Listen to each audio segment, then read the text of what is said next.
Number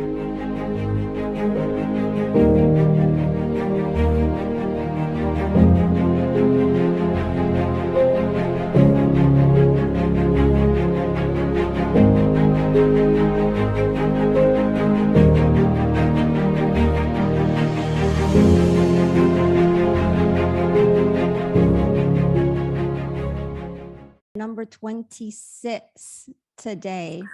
So excited to have you all. So many great, beautiful faces that I've seen before and new faces. Thank you so much for being here, because I know you can pick where you are on a Saturday. So it means a lot that you are here to help support others and when they share their stories, some for the very first time, and also just to empower others to be able to have a safe space to be who they are. So as a reminder, logistically, we have 5 amazing speakers as always, and I will introduce each of them. They will have 10 minutes each to share their stories, and then we'll have a chance to comment and ask questions. While they are speaking, please, if you hear that you can relate to what they are saying, or that you feel like they need that extra support because they're going into a space which is really hard, please show some love, either through a heart like this or your virtual hearts, because that really, really, really makes a huge difference. So I ask this to continue to be a safe space, and I'm always, always honored by the stories that people share every single last Saturday of the month. Before we get started as well, make sure that, we have in the chat, people are wonderful in the chat sharing who they are. But if I know a lot of people here have their own communities and efforts and books and so forth and initiatives. So feel free and share in the chat so people know how to get a hold of you. One last thing, if you haven't heard, because I've been awful at promoting it, is I'm having a in-person, I'm even nervous to say it, an in-person event coming up in Houston, and a worthy online rally for hope and kindness coming up in Houston, Texas on October 15th. And I'm going to start promoting it more, but this is going to be my first live event ever, because people have been pushing me. It's like, what's next? So more to come on that. I'll send around the registration. I also want to give a quick shout out to my partner in crime, accountability partner, Tim's son right here. We've been meeting over the past 6 months, I think. It's been a while, to hold each other accountable, to make sure we hold our first in-person events. He has one coming up September as well. And he's going to put the link there, and it's all about showing up for cancer. Tim, do you want to give a brief spiel on your event?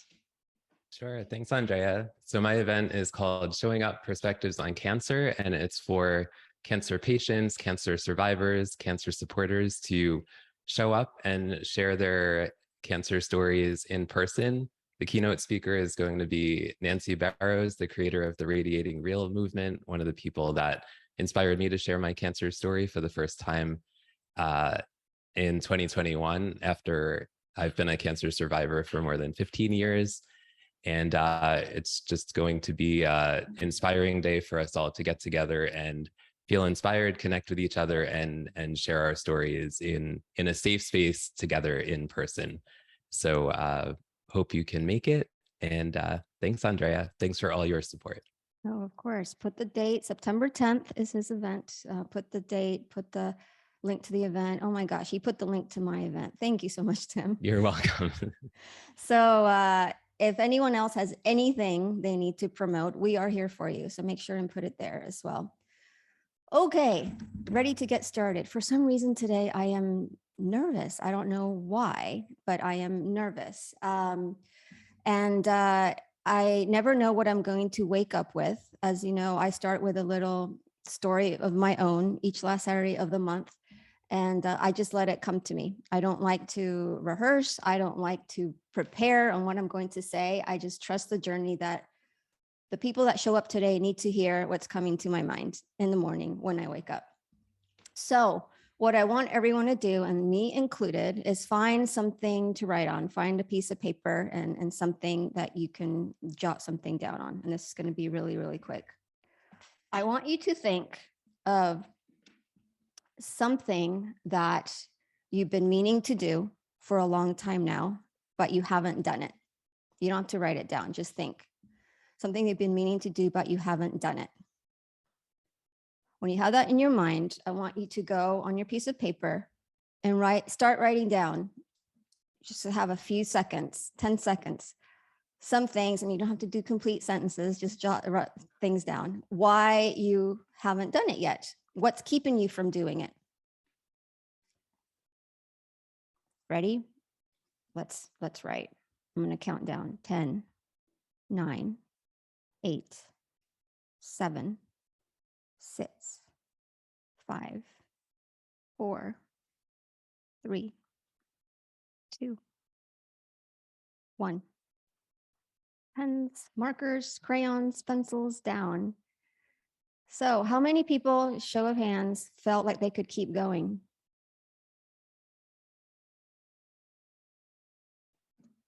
Yes. Yes. So I want you to get that piece of paper. We let it out because it's important to give and acknowledge what we feel. It's important to acknowledge any of the fears that we may have. Sometimes people are like, well, just get over it. Just brush it aside and just do it. But no, I think the first step is we need to acknowledge it because it's real. If you don't acknowledge it, it will resurface in other ways and will continue to be a roadblock to prevent you to do things. So acknowledge it.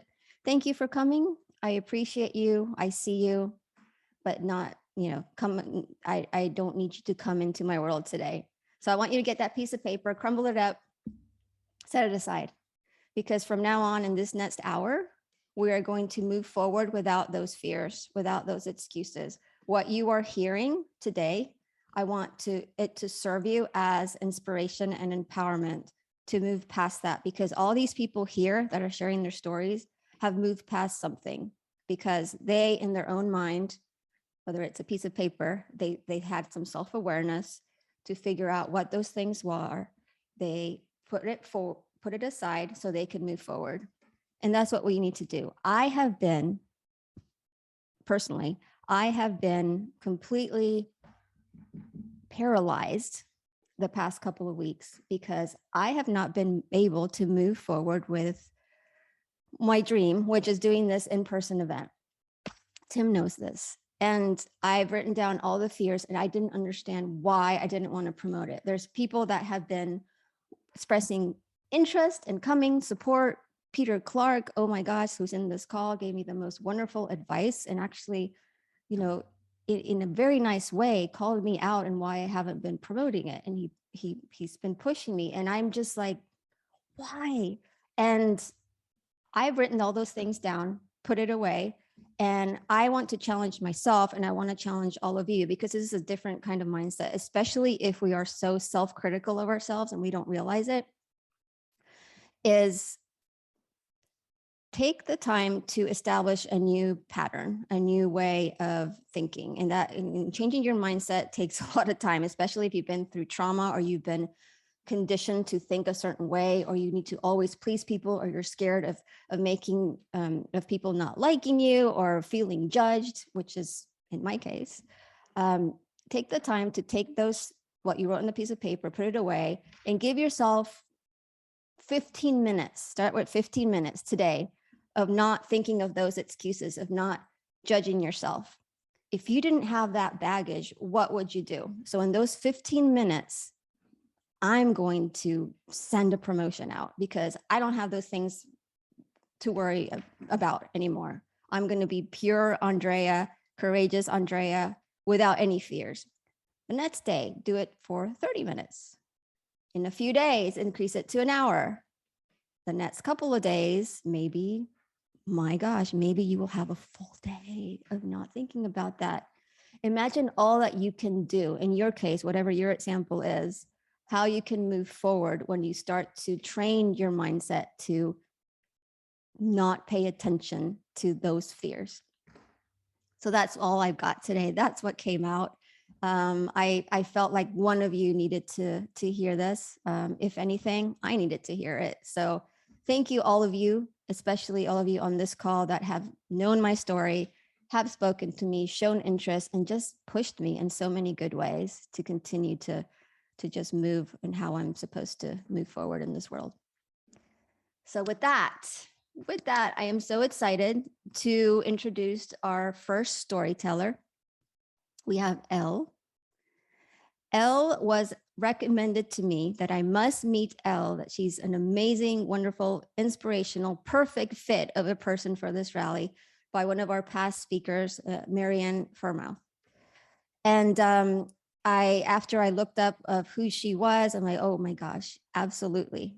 Elle, I haven't had the pleasure of talking to her one-on-one quite yet, but she is the founder of this amazing network called the Women of the World Network. She has done such amazing work with that, and it's all about personal branding, women all around the world. I have a very nice connection with her that we both went to the University of St. Thomas, which I didn't realize. But Elle, I am so happy and honored you are here. Can't wait to hear more about your initiative and mostly your story. Thank you so much. Can you hear me okay? Okay, great. I have to apologize. I actually feel under the weather, but I did want to come in and share my story. I'm normally in California, San Francisco, but I'm visiting today in Houston, Texas. And I had to come to this coffee shop to do this. But I hope there's no too much background noise. And I want to thank you, Andrea, for hosting this beautiful event. And I didn't realize with 21st, of the 21 of them, this is 21st, 22nd, you said, or something. That's amazing. Yeah. That's amazing. And I want to thank Mary Ann for introducing us. It's my pleasure. It's my honor to be here sharing with you today. So briefly, Anders shared about me. So I am originally from Kazakhstan, and my story, I will share a little bit of my story, where I'm from, but I am founder of Women of the World Network, where we support entrepreneurial multinational women from all over the world. We have 21 countries represented, and I'm proud of the fact that we are uniting all these amazing human beings and supporting them in the not only the business, the majority of them are entrepreneurs, but also in personal lives. So I'm very grateful for that. And I'm grateful for the fact that we tend to attract very authentic, professional women, heart-centered as well.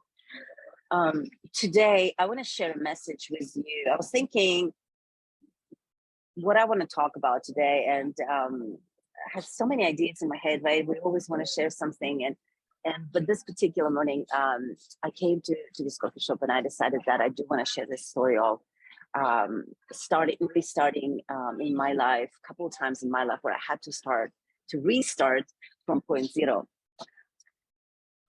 So I want to ask you, where do we start with this question? Where do we get our strength and perseverance? You know, I always ask myself that question. Where does that come from? Like, where in me, when I'm faced with difficult situations in life, where does my strength and perseverance come from? And then I try to answer that question for myself, right? I say, was it my music school experience that molded me into this person that I am? Finished 7 years of music school, you know, maybe it came from that continuous drive to finish music school as soon as possible. Or did it come from my near-death experience when I was robbed and nearly killed? Do those different situations in life help mold us differently, each one step at a time? Is that how it happens? So we are faced with so many different tests in our lives, right? And I know God saved my life so I can create something big, something empowering, something that was never done before. Sometimes we have to start again and again in order to realize, to find ourselves and who we truly are and what is our true purpose. And I want to share this particular two situations in my life where I had to start from point zero. One of them is the relocation. So in my own country, I built a very successful career. I used to work for oil and gas company, huge $3.6 billion project, CPC pipeline. Maybe even you've heard of it. It's a well-known project. And I lived in a small town where everybody kind of knew me. And when I met my husband, we used to work together, and by the time we met, we both lived, and he's American and I was from Kazakhstan, but he used to live in Russia and Kazakhstan, and we both spoke fluent Russian, so that was our initial connection. But then my friend organized a blind date on us, and it happened so that we fell in love, we started dating, and he was so refreshing, so different. So long story short, we fell in love, we decided, dated a couple of years, and then as our project was finishing, we decided to get married and move to the US. Now, for me, it was a little bit more difficult decision, because I realized that I have to literally change my life, or to go to completely new environment and start rebuilding everything where nobody knows me, where I'm so used to just coming into the bank where people know me. You just get used to, to that life where you just create it for yourself, where everybody knows you, and you kind of have your name established for you. And here I come to the new environment, completely new country, and nobody knows about my successes, right? Nobody knows who I am, what I'm capable of, and having to start from point zero. And I remember my first job was at Origins counter. I used to sell cosmetics, and it gave me, in its own way, it gave me a lot of beautiful experiences, beautiful people that I met. And I always knew that there are so many opportunities in this country here that I wanted to create for myself and to build for myself. And I always wanted to be in business for myself, but I didn't know what kind of business it will be. I didn't know where to start. I decided to go for an MBA program. Entered University of St. Thomas, as Andrea mentioned. I didn't realize we had that strong connection there. MBA program, finished MBA program, and then launched a branch of the National Association of MBA to help women, further support women in business, receive more opportunities for growth and career advancement, and made great connections. And this was also a time where I fell in love with empowering ladies and creating a community of like-minded individuals. And after my graduation, I started searching for a job and found one that was interesting, only to find that, okay, I worked for a couple of years and gained great experience, but I was longing for more. I remember the person who hired me, and the company was called Kuwait, and he was very educated, strict but fair boss, but who instantly believed in me. He hired me with no prior experience, taught me a lot, and I'm so grateful for him. He's no longer with us, unfortunately, but he became one of the big mentors and influences in my life. I later left that company for a better international opportunity, but this experience was one of the key experiences that I started building in a new country, that started shaping me in who I am here, living in a completely, overseas, completely different country. And this was the second kind of time in my life where I have to prove myself.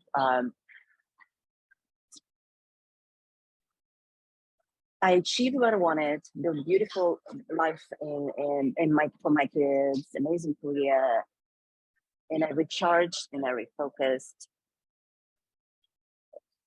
But I wanted, corporate career experience was an amazing experience. But I remember I used to live in Houston, and so the bus ride took about an hour and a half one way. And I remember just driving in that bus and thinking, like, what am I doing? And it's sort of a question like you asked at the beginning of this meeting, right, Andrea? When we want something, why are we not creating it for ourselves? We heard it so many times that it's all about action. We just have to go and take an action, just do it, but there's always something that's holding us, that little something. And that was so powerful question, because it reminded me of this experience where I was asking myself, why am I being here. Like, I'm no longer interested in this. I was making good money. I made a good career, but I was not fulfilled, you know. And after working at the same company for a few years, helping build a tax product and launch international product in Russia, our company was acquired by another company, and the majority of us were let go. And I was only given one day to get my belongings and go home, which about 3 or 4 months before that, I started my own business. And I was kind of happy that I was pushed. And I feel like sometimes in life, when we know where we need to go, or we know what we want to do, sometimes the external circumstances push us a little bit. And I feel like I was pushed because I wouldn't, at that moment, I would not make that decision for myself yet. You know, my daughter was going to college. I didn't know how the whole financial thing will be, and this and that. Excuses, yes, maybe, but you know, but I was pushed externally to create this. And so, and this takes me to the another point where I had to start from zero, which is my true calling. And after I said goodbye to the corporate world, I immersed myself in a personal development journey, Toastmasters, John Maxwell coaching program, and got really inspired by meeting so many amazing, beautiful people. And I wanted to create something that talks to my heart. And that's where I created this community. And I think all of our experiences help shape us into who we are today. Happy experiences, not so happy experiences. I belong to two cultures, and this is one of my strengths. And I, at the beginning of this introduction today, I noticed there's someone on the border, literally calling from being on the border with Ukraine. And it's just, when I heard that, I just brought my parents from Ukraine. And this was a unique experience in its own. And I'll probably create another story based on that. But after sitting 2 months in Turkey and just finally coming here with them, bringing them here home, I'm just so grateful, you know, that we can live our life here. We can create our dreams here. We can be safe here, you know, and each one, why I'm so passionate about supporting unique, like building personal brands and supporting the uniqueness of each individual human being. Because I believe each one of us is so amazing, and we forget that. We forget that, and because we also forget, if there is something we want, that something wants us too. That event that you've been trying to create wants you to, Andrea, and everything that each one of you wrote, answering that question, including myself, that's something that we wants us to. And so taking those steps, because if we want something, there is a reason behind that, big reason behind that. And so this amazing experiences sources that we have in our life, just finding something that talks to your heart, you know, and doing that and following on that and finding your path to get there, no matter what.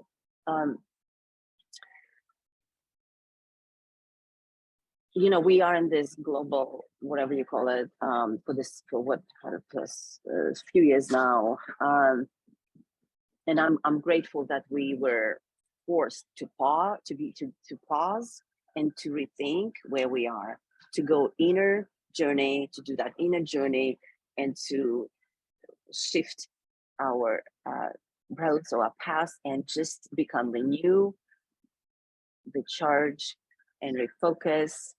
And I want to thank again my beautiful friend Mary Ann. I see you here. I love you so much. Thank you again for introducing me to Andrea. And I apologize for my voice today. I'm just not feeling my full 100%.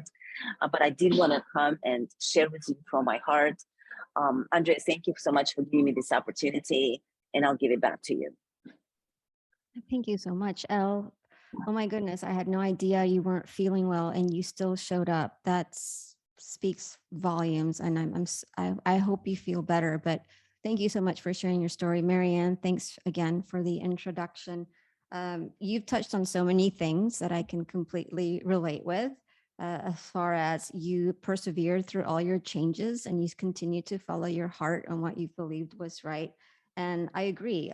All the experiences at the end, we may not realize at the beginning, but at the end shape us of who we are and who we're supposed to become. And could anyone relate to what Elle was saying, or does anyone have any comments or questions? Shannon? Oh, oh, she was just relating. Okay, never mind. Okay. So any comments or questions for Elle? And Marianne, thanks for the introduction again. Hi, Melody, you have a question or comment?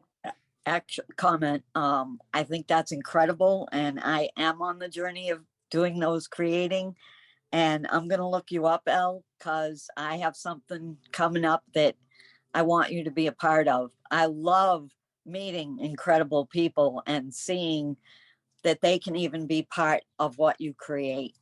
So thank you so much for your voice today. I love that. Thank you, Melody.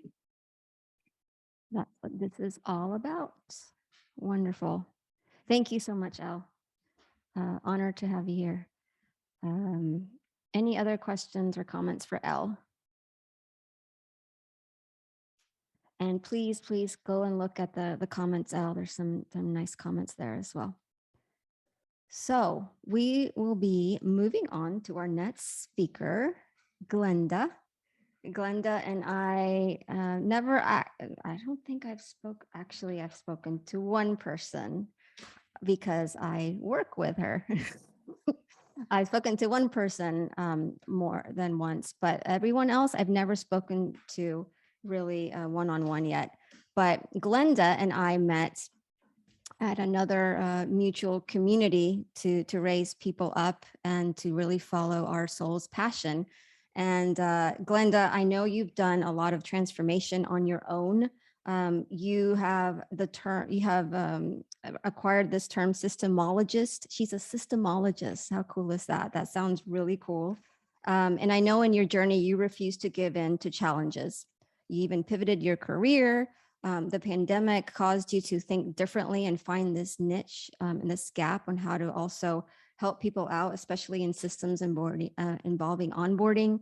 And you created this whole systemology framework, which is amazing. You went out and innovated, and you let everything you put on that piece of paper crumble it away and not let it get in your way. So Glenda, I am so excited to share your story. Thank you for being here. Andrea, thank you so much for having me today and for all of you allowing me to share my story. I do hope that my story will inspire at least one person. I've had some difficult years. In 2009, after going through some back issues, adopting 2 kids to go along with the 3 that I already had, I thought I was experiencing medical issues. And so in 2009, after working for Office Depot for 17 years, I picked up the phone one day without having a conversation with anyone and called my HR department and said, I can't continue another day. I need a break. I need to take some time off. I'm having back issues. I need to get my health in order. Well, little did I know that that would be a pivot in my world that would be lasting. And so in 2009, I did go in and have back and neck surgery. And that started me down a path with doctors of being put on a lot of different medications, being misdiagnosed with rheumatoid arthritis. Thank God it was a misdiagnosis, but for a while, I thought I was going to be crippled for life.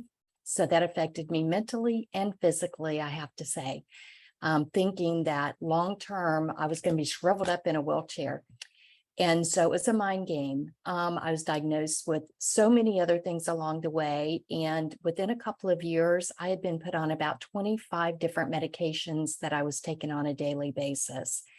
I was doing fairly well, but at one point in that journey, I got to thinking back about what really happened and why did I really leave my career?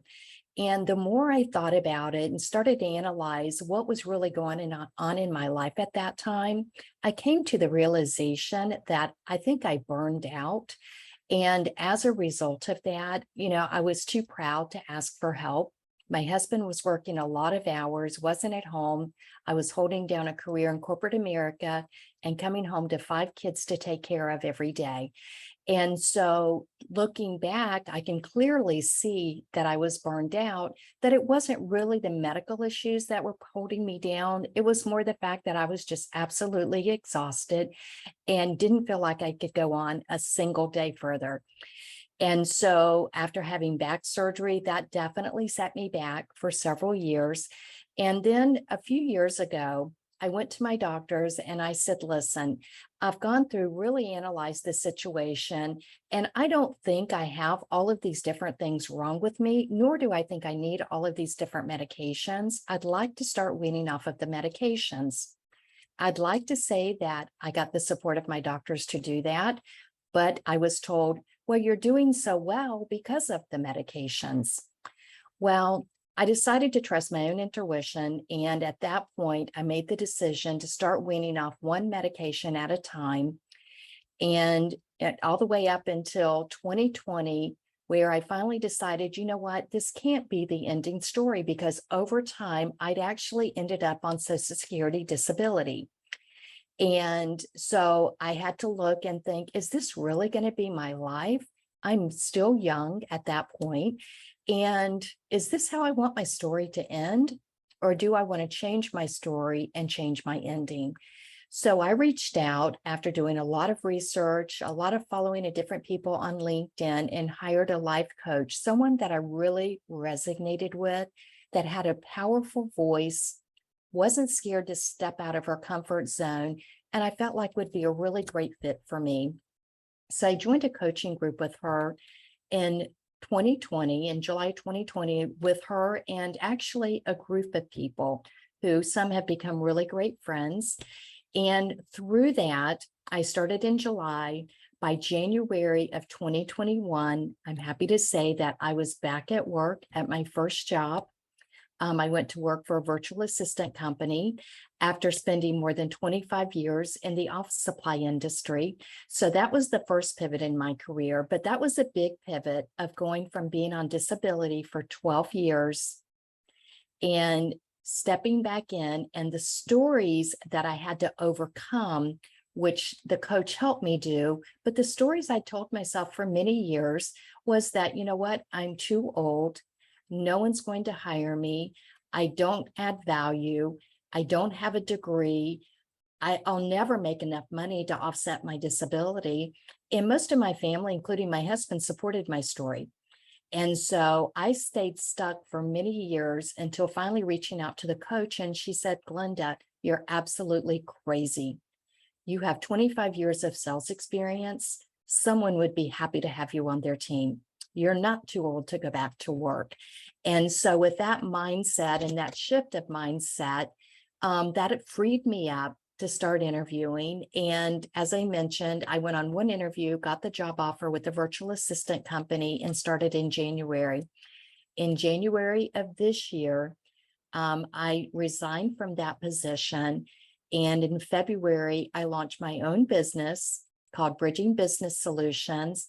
And as Andrea mentioned, I've ventured out, pivoted my career, and now have gone into specializing in doing systems primarily for the dental community. Because the other thing that happened for me over the past 18 months at the virtual assistant company, I was preparing to launch a new division for them for medical.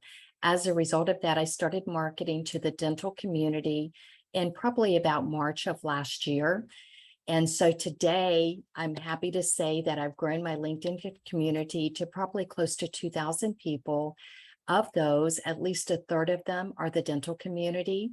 And so they've become my new community, and I call them my people now. And so now I have a place where I feel like I truly belong. And so I've opened my business with intention of serving the dental community in a capacity that they truly need, and that's building out their systems and foundation to support the infrastructures of their business. And Andrea, I'd love to take credit for creating Systemology, but I can't do that. But I partnered with Systemology and have become a systemologist with them. And currently I'm going through training with them. I'm about halfway through the program.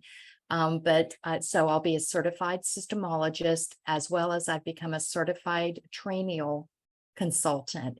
And so, as Andrea said, I have pivoted my career from something I knew nothing about before starting with the virtual assistant company last year, but kind of living under the realm of not limiting myself and allowing myself the freedom of choosing and taking the fear out of my life has given me the ability to move forward.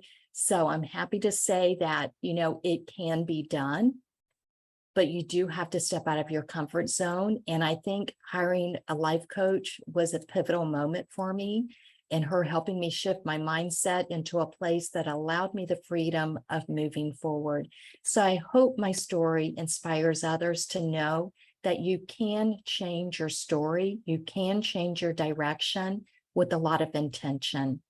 So I just want to thank all of you for allowing me to share my story with you today. And I do hope that I've inspired someone else. Thank you. Oh my gosh, bravo. That's amazing. I don't know if you noticed, but lots of people were nodding. You're getting lots of hearts. You definitely touched more than one person. So you're an overachiever. Yes, you have met your goal and beyond. So I could relate to so many things that you were saying. Question for you, and I'm curious. I mean, you've definitely had a lot of obstacles to overcome, and I'm so in awe in how you persevered through that, and you defied the odds and you kept pushing yourself. Do you believe you would be here in this specific place in your life, in your career, if you hadn't gone through all that? I don't think so. I think it probably humbled me and really made me appreciate some of the smaller things. And I think it made me appreciate people more, and how people contribute to each other, and how we can all support one another through these journeys, because, we're all on a journey. It's different journeys, but all on journeys. And we all come across challenges in our life that we have to overcome, some bigger than others. But, having a community and people that support you, I think is really, really important. And I felt like I had a community at Office Depot. And I believe that when I lost my career with Office Depot, when I couldn't go back to work and had to resign, I felt like I lost my identity. And so now coming back, my identity doesn't live with my business name anymore. It now is much bigger than that, because now it lives within different communities, dental community, your community, the community on LinkedIn. And so we now have the ability to branch out so much further than we ever had before. And so LinkedIn was just coming when I left my career back in 2009. It was something that was fairly new still. And I was a territory-based representative. So I didn't really venture too far outside of my territory. I didn't have a need to, but now I sell to the world. I communicate with the world, and it's given me the ability to make my community and my people so much larger. So I think it's incredible, and I'm so happy to be a part of all of it. That's amazing. That's incredible. I'm so proud of you. I'm so proud of you. I think, David, you have a question? Yeah, question, kind of comment. Thanks, as always, another great rally. I mean, what really resonated for myself was you talking about this, the stories that people that you were telling yourself. I suppose the question I would have for yourself is, people are going to feed into that story and that narrative.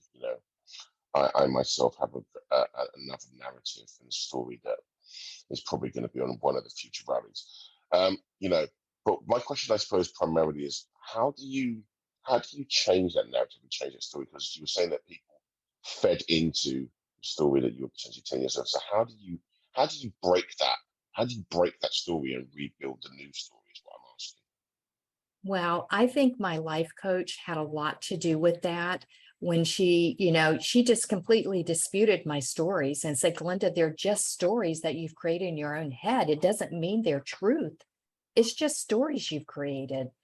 And so looking at that, and now having gone back to work and recognizing that there is opportunity in this world for me to do something more than what I was doing. And giving that a chance to realize that, and getting multiple job offers this year from different people kind of disputed all those stories for me. And so I can no longer claim those stories because they weren't true. They're now unfounded. Okay, so you almost like a logic test to kind of say, okay, yeah, I see what you're saying there. I really appreciate that. Thanks for that. Of course. A great question, David. I was wondering the same thing. Yeah, self-awareness also is key, and being willing to go out and get a different perspective from someone else. Because maybe, like you said, maybe it's just in you and no one else sees that in you. Most often that is the case, and your own worst enemy. We are. Any other comments or questions for Glenda? Thanks, everyone. Thanks, Glenda. And I saw also in the comments, people have also put some wonderful things, and in response to your question as well, David, some really great advice. Melody, did you have a question, comment? What helps me is the 4 Agreements by Don. I put it in the comments. It's a book, it's an audio, and it's basically saying that when we have those beliefs or those stories, they are agreements we have with ourselves. And your coach helped you to see that those agreements weren't true, and you could break the cord of them, because that's how we have that limitation. If we tell ourselves we're too old, or even that we can't heal, then we won't. But as soon as we change that, as soon as we say anything is a possibility, then we cut those cords and we look to what else can be possible, because anything is possible if we do that.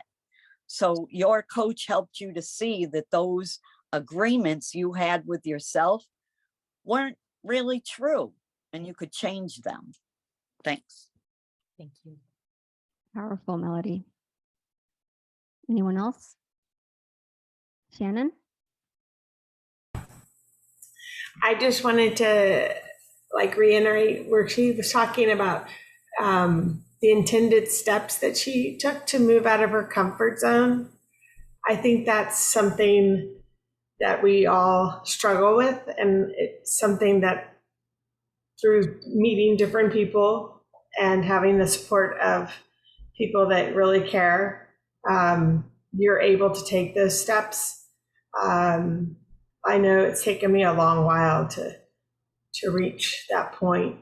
So I think that when everyone shares their stories, you see what they go through and you realize what you've been through, and that it's time to move on to something greater.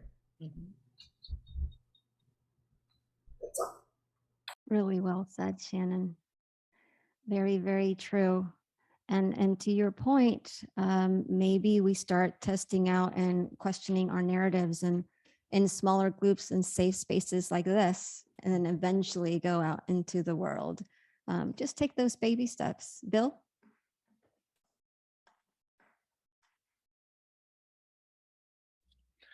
Thank you, Andrea. Glenda, tremendous. What I wanted to highlight, and I think is so important and very hard to do sometimes, is you were an advocate for yourself. You said, I want to question my doctors, or I'm going to. And too often we just say, tell me what to do. Not overtly, but just that they have all the answers. Right. And that takes you touched on it, but that takes an incredible amount of inner strength and the confidence, I think, it gave you that, no, I can move in other directions. And your comment about LinkedIn, I'm right there with you, because LinkedIn's my favorite. I love social media, but LinkedIn is the #1 platform because of the professional nature, but yet also blending of the entire person, not just the professional, but who is the person. And when I go to LinkedIn and, you know, my connection with Andrea and Tim San, those are perfect examples where it's bigger than, in fact, it's not about what they do at all. It's about who they are. Right. So that's what, and it is worldwide. You know, I got connections I treasure that are in India. So I'm with you, and Thank you. good luck. It's great. Thank you. Thank you so much, Phil. I love that. Rene?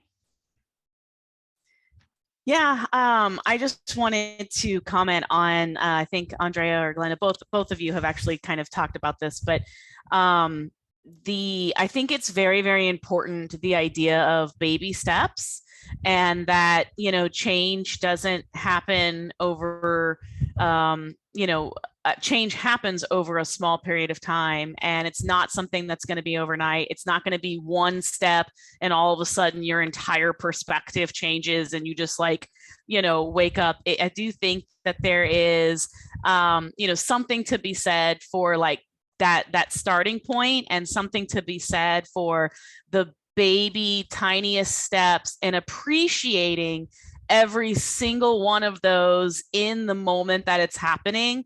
Understanding, you know, today I got off the couch, right? And that alone was the baby step that I needed to start working towards my goal, or whatever your goal is, right? It's just the idea that also, you know, appreciating every single one of those steps, and as you do those steps more and more frequently, it will start to have a much greater impact. You know, it's like the rock in the river, right? That starts off with a small ripple and goes on from there. But I think appreciating every single one of those small steps, I know for me, is actually what drives me. Because you know, if you go to bed and wake up in the morning expecting to have a complete life change, you're immediately going to be let down by the fact that it doesn't happen that quickly. If you wake up and say, I'm going to appreciate whatever little tiny step that I take towards my goal or towards my life change, that is where the journey, one, becomes fun, and two, also it works as a motivator, because every day you do start to see that small amount of progress. So I yeah, just wanted to comment on that. Wow, Rene, that was amazing. Talk Yes. about hope and kindness. That's the perfect example. Thank you for that. Anthony, do you have a question, comment? Just want to really resonate with everyone, Jen. Amazing talk by Glenda. It really, really spoke life to me, because I struggle with setting my own self free. But yeah, I just had a question, because I'm a pharmacist, and I sometimes don't understand how difficult it is to come off medication yourself, and the resistance that you might get, especially when you have resistance from family and also from medical professionals. How did you deal with that? Was it initially, did you know that you needed a life coach, or was it something that sort of led you there? I felt like I wasn't able to do it on my own, that I needed some support, some extra support. And I've been through counseling previously with local providers through my insurance, but I never got to where I really wanted to go. And this particular coach that I hired, I followed her for a while. I read all of the content that she posted, and what she was posting really resonated with me. And the journey that she had been on through her life also resonated with me. And I felt like she was just a perfect match for me doing it. And I can tell you, she was kind of excuse my language, a no bullshit coach, that, you know, she didn't stand for the stories, and she was quick to say, Glenda, you're crazy. That's not true. And, you know, and real quickly kept me on point with where I was going, and very directed. And the other thing about a program, unlike traditional therapy, which you can go through for years without getting a lasting result, I went through her program with a group, as I mentioned, in 3 months, and was back at work after being on disability for 12 years. That's how quickly she moved me from the point of disability. And right now I'm still under the Ticket to Work program, which continues to support me as I'm building out my business. So it's given me opportunities that I would not have had otherwise as a result of that. So it's allowing me the opportunity of building my life back again and building it to the point of where I want to go. So it by no means has not been an easy journey. With you being a pharmacist, as I mentioned, I weaned off. I'm on 3 medications today out of 25. And one of those is for cholesterol, one's for an essential tremor in my right hand, and the other is ibuprofen. And that's the extent of it. So I weaned off of medications for depression, anxiety. I weaned off of morphine, Neurontin, you name it, Cymbalta, Lyrica, you name it. I was on all of it, some of it all at the same time. So it wasn't an easy journey, and it didn't happen overnight. Just as someone else mentioned, as Rene mentioned, it doesn't happen overnight. It was a long journey of having some really bad days, but staying really focused on where I was going and what I wanted at the end of it. And, and the last medication I came off of, it took me almost a year to do it, was the morphine, because I was scared of coming off of it. And at the end of the day, my worst side effect after coming off of it was I was sneezing and had some diarrhea for about a week, and I got COVID in the midst of it.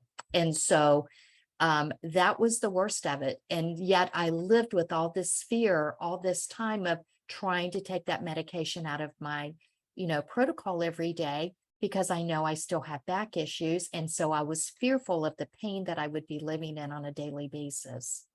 And that controlled me. But I finally realized if I don't give myself the chance of knowing if I can live without it, I'll never know. And so now I've been free of it for about 6 months, and I'm living every day just fine. And so again, step by step, small steps every day. Incredible. Incredible. Thank you. Thank you. Thank you. Very incredible.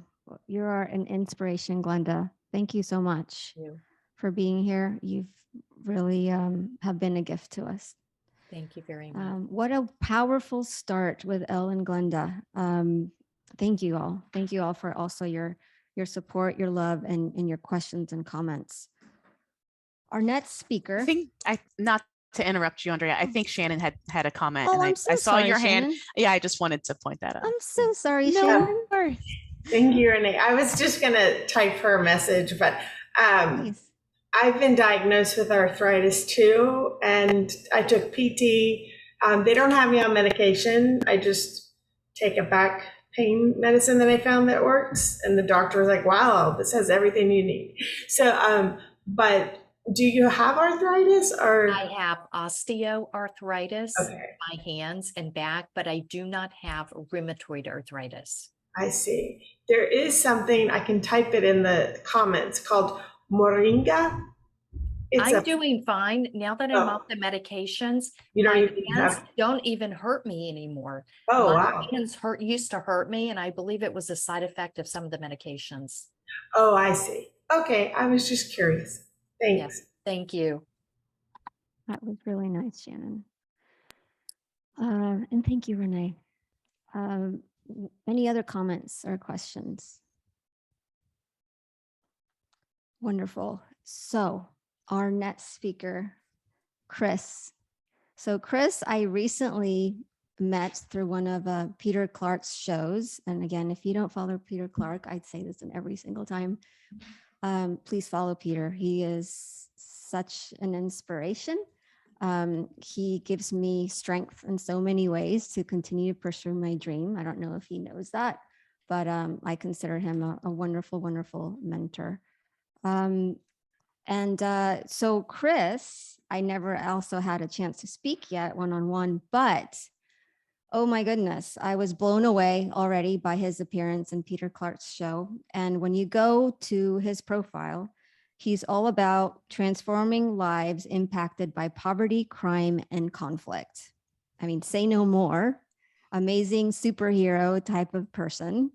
In fact, I'll let him share where he's at right now.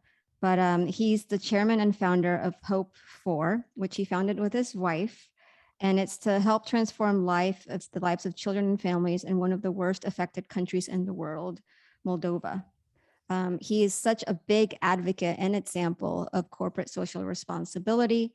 And oh my goodness, I cannot wait to hear your story and where this passion comes from. I got goosebumps. Thank you so much for that incredible introduction, Andrea. And Peter Clark, he's the best friend I've never met. The guy is an inspiration, and I have developed an intense love for him that, so if you're not following Peter Clark, then like Andrea said, that you really have to. And that goes for other people in this room I've met because of Peter. Now, I don't necessarily want to talk about my journey, more about what I do, but just to say, my cheerleading section in the form of Anthony and his fiancée, they get married in September. I'm grateful for them. They're both pharmacists. Joy, his fiancée, is doing her doctorate, but what Anthony hasn't said is he's given it all up. He's fairly newly qualified, but he's given it up because he just wants to pursue something that's bigger than medicine. It's called love. I'm a man of intense faith, and my role in life, my single role in life, and that of my wife who's here listening, is to manifest love. That's why we exist, to manifest love. And so we decided to lay our life down, our ambitions. I come from the corporate world. My wife is a talented teacher. She teaches French and Spanish. She grew up not far from here in the city of Iași in Romania. And we relocated to Moldova 17 months ago to manifest love. Now, because I'm an entrepreneur, like I said to Peter, if we agree that an entrepreneur isn't necessarily someone who's successful, just someone who doesn't know when to give up, I'm your entrepreneur. And we weren't really ready for what we were about to embark on. We left with nothing. We came to Moldova with nothing, and we thought we were going to impact the lives of a few orphans. But what has transpired is something truly amazing, not because of me, not because of my wife, but because of love, because we positioned ourselves for something that was way bigger than us. And you know, I believe in the Father. I believe, we call him Yahweh. I believe in the Father, and I believe in something far greater than we are, that dictates a life that can be worth something more than just what we make it. And it's because of that we embarked on this journey to impact the lives of people affected by poverty in what is Europe's poorest nation, Moldova. Now, it's probably no mistake. By the way, I was meant to be in Ukraine delivering aid this week, but I sustained a really bad injury to my soleus whilst preparing food for Ukrainian refugees, which means I'm sat here. And I'm grateful. You know, I don't think anything's by accident, and I will recover. It's also a gentle reminder that at the age of 52, I need to slow down and stop thinking that I'm Superman. But I wouldn't trade this. I wouldn't trade listening to Glenda's experience. I wouldn't trade listening to Ellie's experience and to those others that are going to follow me. So I don't want to take up too much time. But in the last 17 months, we're impacting lives. We are making such an impact on lives affected by poverty, crime, and conflict. We can't do that alone. We just get to express the love and generosity of people who equip us to do what we do. But it's World Anti-Trafficking Day today. And so part of what we do is to fight the plague that is human trafficking. My wife and I have already closed a human trafficker down. As a result, we have had our lives threatened. We were told to leave Moldova or we would be shot. But we continue. We're not afraid. I don't live with fear. I don't have fear over my life. And if I die tomorrow, then I'm satisfied that I've fulfilled my mandate in impacting people's lives. But I think I've got a few years left in me, as long as I don't try and be Superman too many times. But Moldova is the human trafficking capital of the world per capita. There are more people trafficked in Moldova than any other country in the world. And that is driven from a place of poverty. Now, on the 24th of February, 2022, we were sat just here having breakfast and the windows began to shake. We're just a few kilometers from the Ukrainian border. And we didn't need no radio to tell us that Russia had invaded Ukraine. We lived it, we experienced it. We experienced what could only be described as thunder just outside the window. The windows were shaking and we knew that Russia had done the unthinkable, which is to invade Ukraine. So my wife and I immediately jumped in the car. I got goosebumps, my goodness, thank you so much for listening to this. My wife and I jumped in the car and headed to the capital, Chisinau, heading for one of the many refugee camps that have been immediately set up in sports halls and in exhibition centers, hoping that we could somehow do some good. And we got there and we started to communicate what was happening before our eyes. Tens of thousands, hundreds of thousands of people flooding across the border, mainly women and children, because there's an embargo on men of fighting age leaving Ukraine. But women and children who were desperate. Now, we've all heard of Dunkirk, and there was a very Dunkirk-esque response by the Moldovan people, which on the surface sounds absolutely wonderful. Anyone with a house or a room or a car raced down to the various borders in Palanca, for example, to pick up women and children. The problem is, so did traffickers. We don't know how many women and children we've lost to human traffickers.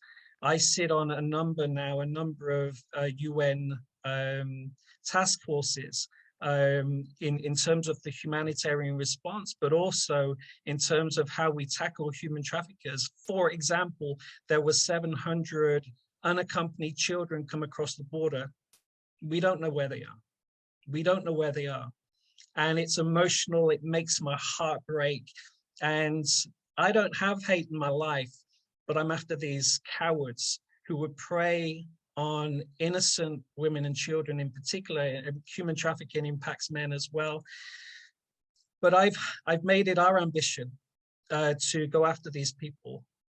We're doing a lot of work here, and now we're embarking on a journey to take aid directly into Ukraine. I have to wait till I recover, but to take humanitarian aid into the conflict zone, behind enemy lines, to feed the needs of desperate people. We do this because of love. Peter Clark understands my heart because I understand his heart. This is all about love, and as Peter Clark says, and I'm a big fan, you can tell, you know, be kind out there. You know, we exist, we've got one life, right? And then we face eternity, and I just want to invest in people's lives and ensure that they know that they're loved, ensure that they know that they're cared about. You know, you can follow our journey.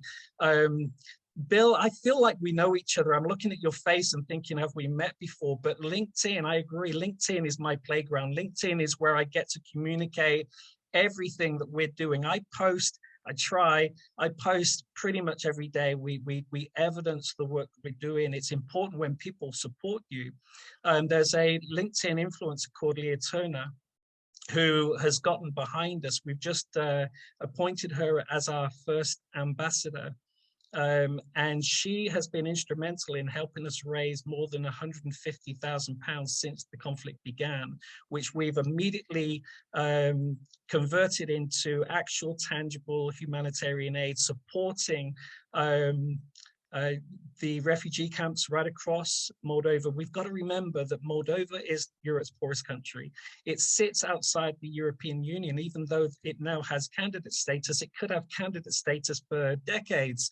But it doesn't enjoy that traditional EU funding, which other countries like Poland and Romania do. So it's left alone, and yet it is looking after more refugees per capita than any other country in the world. So we're propping that up. Hope For is a registered charity in the UK, a registered CIC or NGO, but it's also a registered NGO in Moldova now, and we are using everything we have, every ounce of energy. We've got a friend called Janet who's with us for 3 weeks. Joy and Anthony were out here a couple of weeks ago. This is a team effort. I cannot do this alone. My wife, Zoe, by the way, I can create sympathy in minutes. I did say to Zoe, do you want to come on camera? Because she creates empathy in seconds. She'll just make you cry. I'll just make you feel sorry for everyone. This isn't about sympathy. This isn't about, you know, I don't want you to think that I'm trying to guilt people or anything. This is an opportunity to impact lives. And these hands are your hands. You give me that ability to just slap traffickers around the face and rescue people and feed the poor and impact the desperate. And that is my sole mission in life. It's no longer I that live. You know, it's Christ who lives in me, and that's why I live. I live to just touch people's lives. So thank you so much for listening. I will put my LinkedIn link in the chat, because I'd love to connect with each and every one of you, and I would love it if you had any questions. That was so beautiful in so many ways, Chris. You and your wife. Oh my goodness. Thank you so much for just not only being here, but for everything that you do. Everything that you do to just make this world a better place, starting with those in Moldova. Incredible. It's your wife there with you? She is. I'll try and coax her onto camera. Would like to thank her as well. Thank you. Yes, we would love to help thank her as well, but please send her a big thank you for everything that you and her are doing in this amazing world. Thank you so much. Thank you so much for everything that you and Chris do, and for starting this Hope For. It's incredible. The world needs more people like you, and I'm honored to have you and help spread the word and everything that you are doing. Thank you so much. Thank you. Any questions or comments for Chris? And is it Joy? Is your name Joy?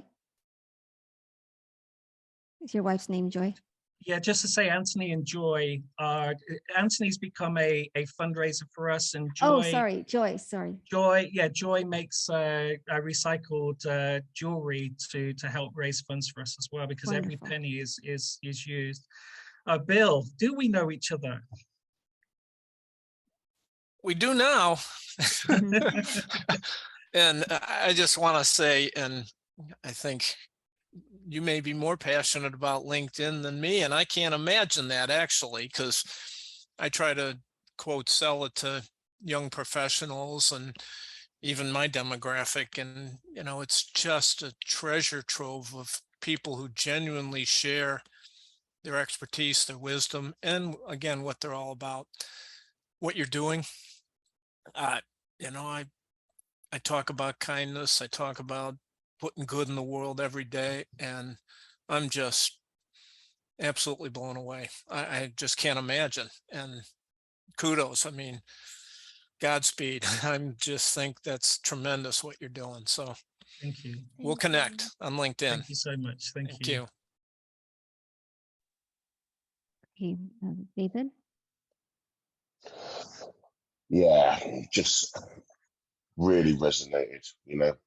Kudos to what you're doing, Chris. You know, I know you reached out and hit me with a connection request because I was at a Peter Clark's audio event. I mean, I think what's resonating here is kindness and just doing good for people, you know.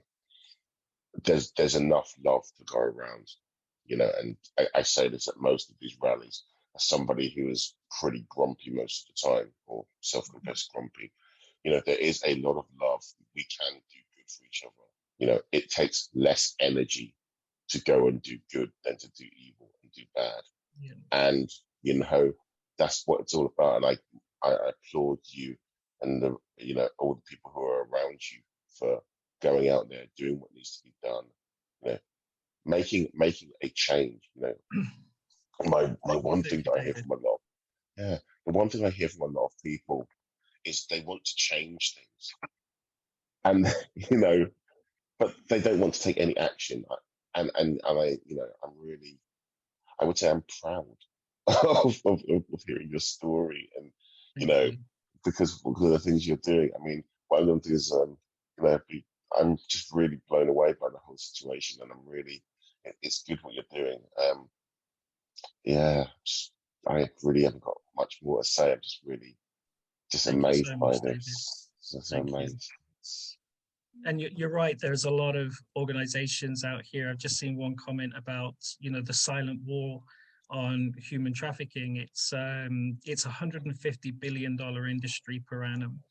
To put that into context, Coca-Cola is a $34 billion industry. It's 3 times bigger, almost 4 times bigger than Coca-Cola's revenue.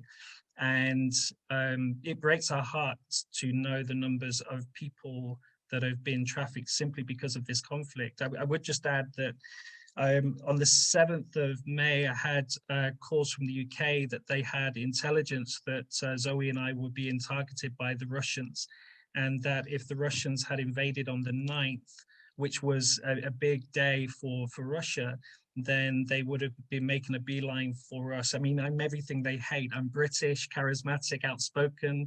I'm the epitome of what Russia hates. And intelligence from the UK said that they were monitoring our social media feeds, monitoring us on LinkedIn and Facebook and the likes on, and that if they invaded, they would target me.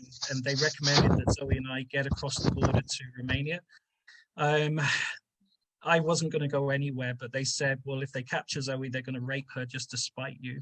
So out of prudence, we got Zoe across the border to her parents' house to stay there. And she stayed there for 17 days until we were convinced that Ukraine's resistance were keeping the Russians at bay. But if you follow me, you'll see that our prime minister, or the prime minister here, has gone on record to say that she believes that it's still a distinct possibility because of this disputed piece of land that sits between us and Ukraine called Transnistria, which is pro-Russian.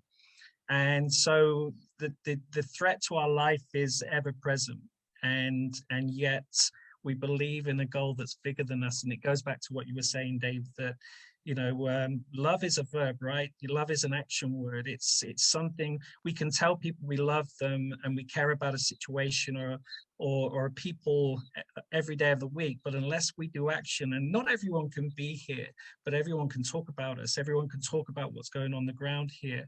Everyone can be part of that solution. Everyone can express that level of love. And honestly, I might as well just grab my guitar. I play a little bit, but not like Peter Clark. I can just grab my guitar and sing Kumbaya all day. Nothing's going to happen until people put the tools in our hands to go and manifest love. And so just being here just to talk about it is a massive thing. So Andrea, thank you so much for allowing us to be here. Incredible. And Zoe, apologies, I called you Joy. Joy, I'm so glad you're here too, and Anthony. But Zoe, thank you so much. It's incredible story. And God bless you both in your continued journey. We are here to support you any way we can. Thank you. Any other comments or questions for Chris and Zoe? Peter, I think, has got a question. Hey everyone, Andrea. We talked about that yesterday. I always call her Andrea. I'm sorry. I'd love you anyway. I don't care what they call you. Andrea, thank you for this. I heard my name so much, and so you guys are just so overwhelming. So stop that for number one for the remainder of the show. Second, though, Chris, anytime I can jump on to see you and Zoe, come on. I'm going to do it right here in front of everybody. You already know how I feel about you. What you do is great. It's just amazing. So such a fan. And back to your point about one thing I want to emphasize is that we think what you're doing is somewhere else, and it's not. It's right in our backyard, everybody. It's right in our backyard. I just sent a report to Chris not too long ago about I live in Canada, and I hope when people think of Canada, they certainly don't think of that, which I don't think they do. I've traveled enough to know that. But long story short, it's in our backyard. The reports on human trafficking is right in my city, right in my backyard. So the people that Chris might be helping right there on that border, or the ones that he can't help, they might end up in your hometown. And I just want you to kind of think about that always, is that this is not somewhere else. This is not over there. It's not, it's like when we throw things away, it's not gone away. It's here. So I think the work you're doing is just so incredibly important. And I think I just want to emphasize that it is in our backyards, everybody, and it touches all of us. And if it touches any one of us in the world, then it should touch us individually, as if it's right next door. Just something to keep in mind. So when you're supporting people in your local hometown with charity and philanthropy, fantastic, do that. At the same time, when you're helping someone like Chris and Zoe, it doesn't mean that you're helping somebody else over there. You're helping yourself. You're as a human being on the planet. So I hope that resonates with everybody. And you know how I feel about you. You guys are rock stars, and there's so many amazing people on here. Enough said. Keep enjoying. I so appreciate you. We'll do something else soon. Okay. Thanks, Peter.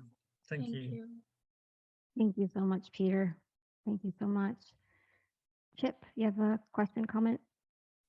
Yeah, kind of more of a comment. So I know I used to be a member of the Church of Jesus Christ of Latter-day Saints, and there was a prominent member named Elle Ballard who worked for the CIA, and that was his sole job, was to go rescue kids from sex trafficking. And so he has his own operation called Operation Underground Railroad. And so I'm a huge supporter of that. I guess one question is there any way to put all of these individual independent organizations together to see what we can do to mitigate this? Chip, thank you so much. We are huge fans of the Underground Railroad. I was just on a call yesterday, and this is a great thing with LinkedIn. You can just dip into people's lives and listen to their hearts every day of the week. And a guy was saying that, you know, there's two organizations that he loves, and that is Water Charity and Underground Railroad. And one of the ambitions that we have, and we're collaborating with an organization called Hope for Justice, who are a UK-based international organization who are, you know, believe in advocacy and you know, also they're the guys that beat the doors down and actually rescue people. And I believe collaboration is what will do this. We cannot possibly bring down, Zoe and I, bring down $150 billion industry. I don't mind putting my life on the line, but it's going to take a collective. It's going to take organizations like ours, Hope for Justice, Underground Railroad. It's going to take a collaboration because, like Peter rightly said, we're a source country. You know, these nations like India and all across Eastern Europe, we're source countries. The victims end up next door to you. They're the people serving you in the shop. They're the people working in massage parlors. They're the people working, you know, we talk about electric cars. They're the people working in these mines. You know, we have to take a reality check and understand that we're touching their lives. They're touching our lives every single day of the week through one way or the other, whether it's forced labor or sexual exploitation. This is our issue. You know, I'm just in the source country. Someone that I'm trying to rescue will end up in your city. They will end up in your town. They will end up in your life, whether you know it or not. And part of the opportunity is for us being able to spot the signs, being able to spot who has been trafficked, because we can rescue those people. We know what the traffickers do, and we know the signs. But anyway, I'm going to shut up because we've got two amazing more people to listen to. Well, I'm one of them, so that's okay. Please, please. Do you have anything else to say? This is really important. Just talk about us. You know, I don't ask people for money because you know, people are struggling all over the world. Here in Moldova, inflation's at 32%. It's Europe's poorest country. It has 80% poverty, and inflation's at 32%. So people who have nothing have even less now. We do run a small initiative called Cost of a Coffee. So it's, I'll put the link in, and just for £3, I don't know what that is in dollars, $5 a month, we can do miracles. And I don't expect people in this room, but if you know 10 people, get them to do it. And I know Peter Clark's pushing it all the time. Sorry, I mentioned his name again. But just talk about us. Just say that there's a couple of crazy people in Moldova, supported by crazy people like Joy and Anthony, and crazy people like Janet, crazy people like Peter, who just believe that together we can make a massive difference. Andrea, thank you so much. Thank you so much. We can together make a massive difference. Please put that link. Please put that link. And thank you so much. That's incredible. I'm speechless as well. Incredible. Oh my goodness. Incredible speakers as always. Anthony, you had a question, comment? It's me this time. Joy. Yeah, it's like crazy people. Oh, yeah. Here's my tiny hand. Okay.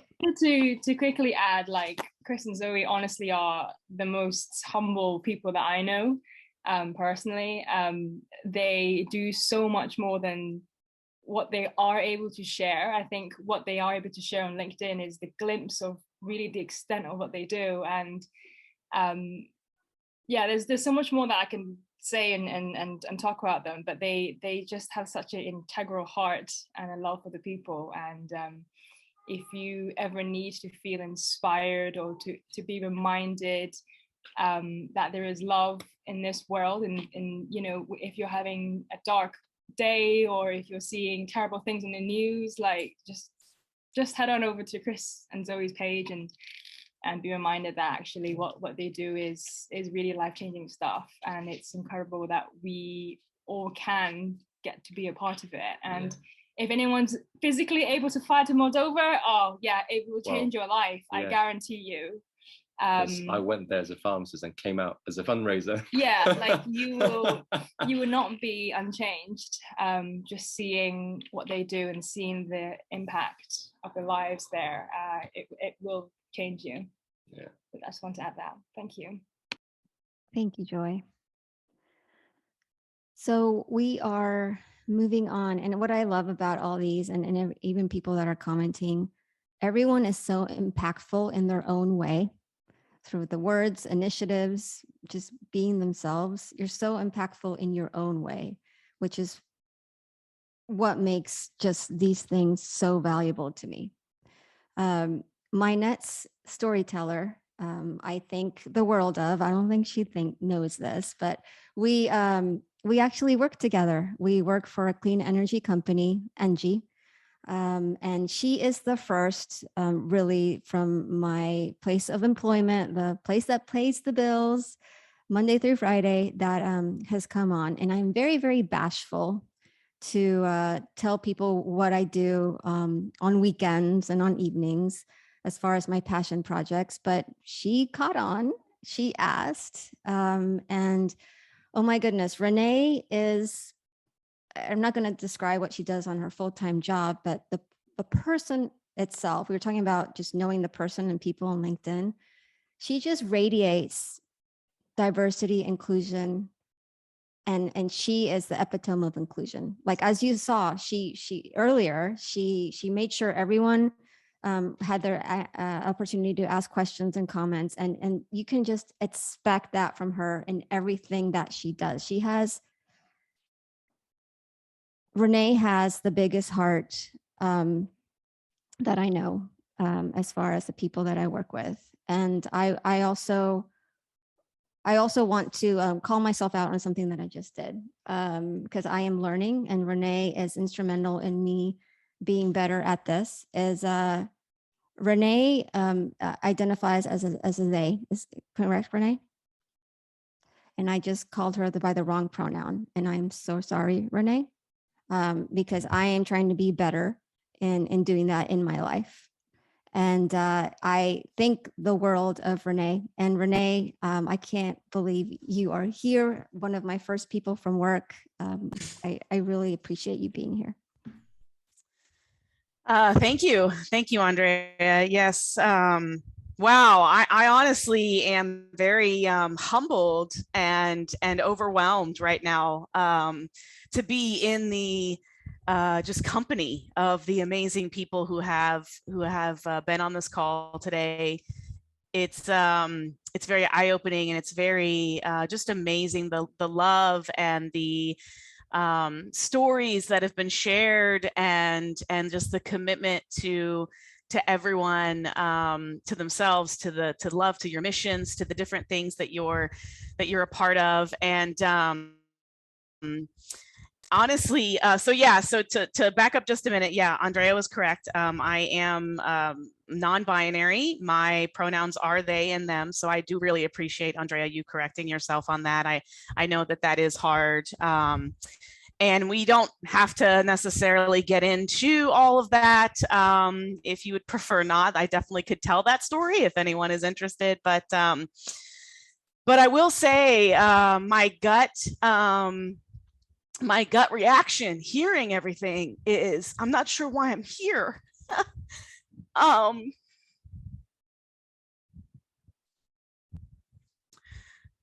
Excuse me.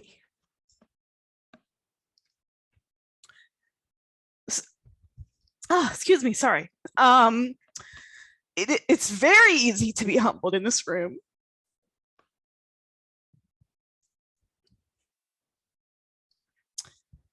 And it's very easy to compare yourself to the people in the room and not feel worthy, which is what I'm slightly experiencing right now.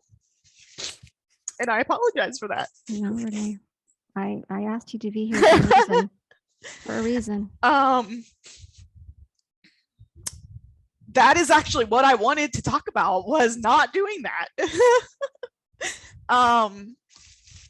But it's a journey. It's a journey for everyone. Everyone feels it differently. And it would be very, very easy to let that emotion overcome me, which I am a little bit. But you know, my story, my life is very different.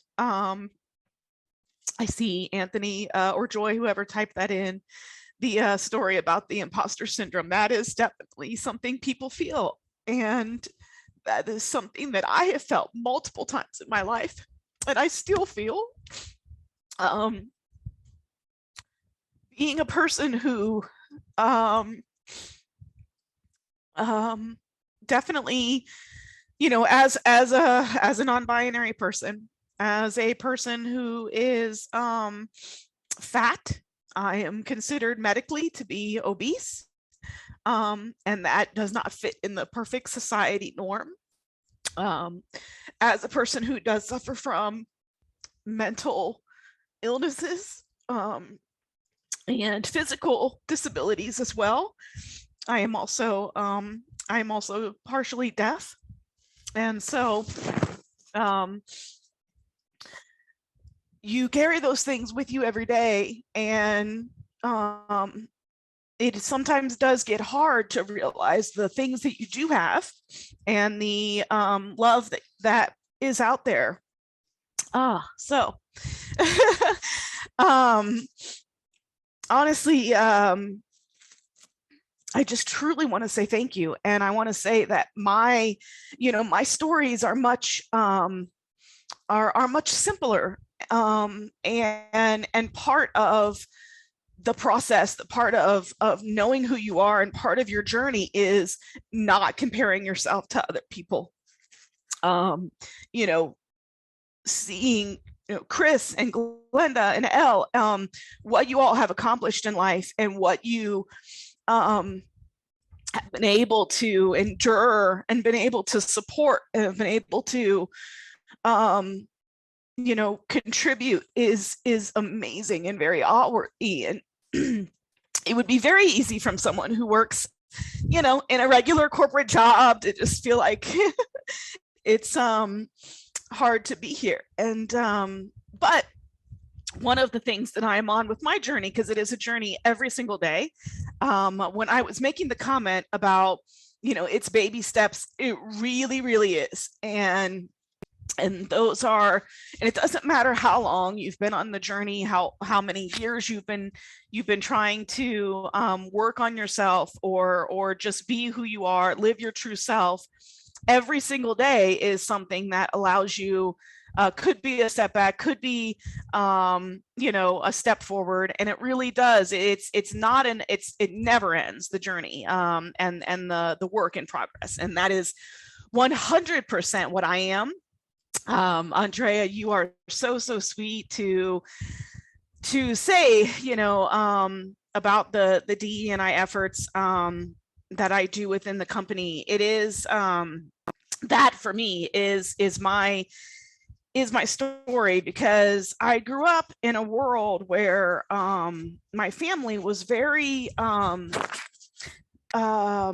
we were very poor. We were very much living, you know, a blue collar life. My you know, my mother was a full-time waitress. That is how she supported my older sister and I. And so we very much were living in the life of, you know, paycheck to paycheck, struggling to make ends meet.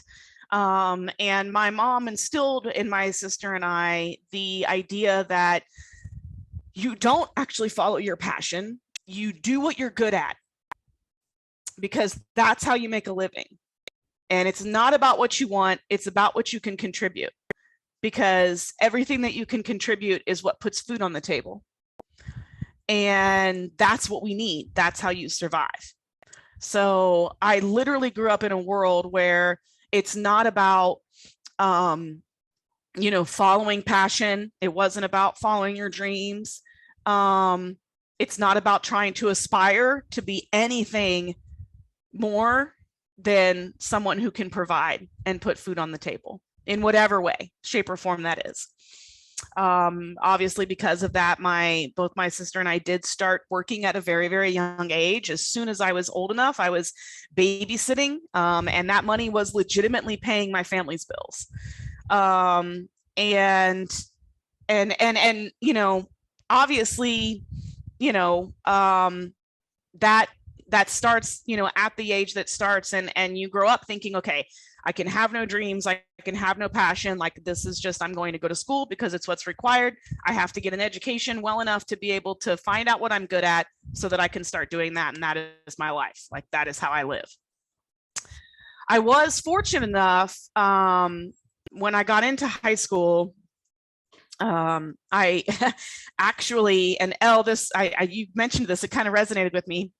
I joined choir, and I started joining our theater department, and I became a very passionate and in love with music and theater and performing. And it was one of those things. I was still working a job, still going to school, but I was secretly finding this passion in myself, and it was igniting, and it was something that I'd never experienced. And I really realized that, you know, that you could have a passion. You can do something that you want to do, and that's okay. That passion was never fully reciprocated by my family in any way. It was often very much said, you know, get your head out of the clouds, get yourself back to work, get yourself doing this. I still kept with it. I found so much happiness in it, and I found so much love and support from the family and the community. Obviously, struggling with my identity and my sexuality at that time as well, figuring out who I was as a person, finding a community that was open and receptive to that, also fueled that passion as well.